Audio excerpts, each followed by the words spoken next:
is that why do we do all this, right? In terms of performance, in terms of bringing, being more present and having clarity. And I think that at the end of the day, I would say that the my last paradigm is that right now people wake up and you people doom scroll, or at night you're like binge watch Netflix and whatnot. And I tell people that the only reason you're able to do that, only reason you're able to doom scroll is because you think you have endless tomorrows. Because you think that the important stuff that you need to do will be done tomorrow, okay? Mm. And that you have endless tomorrows that I can, oh, someday I will, tomorrow I will. But when you wrap your head around the concept that 100 years, let's say people live 100 years, and that's being generous, okay, for most people, right? But let's say you live 100 years is a short span of time when you look at the overall, right? And when you realize that that is a very finite life, okay?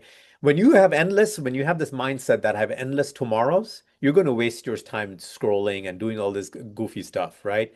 But when you realize that it's a finite life, that you have this short span of time to do something great, when you realize it's a finite life, you're going to chase infinite things. You're going to chase things that are going to live beyond you. And so I would say that my greatest message that if I can give people is that, we have finite time to make something infinite happen. And so if people can have that mindset of creating something that is going to live beyond you, that's when, I look at someone like Steve Jobs, right? He was not thinking of what's going to happen that year. He was thinking, what is the world going to look like when he's not even there, you know?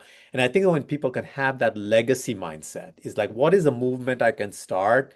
What is the conversation that I can begin today that's going to change things, that's going to be for the greater good? And overall, I had a mentor used to always ask and say, um, how many people are better off because you lived, you know? And I think when you ask that question, it changes your focus about everything you do, all, not just about your health, but everything, because then you're tied into a much greater cause than just, what's in it for me.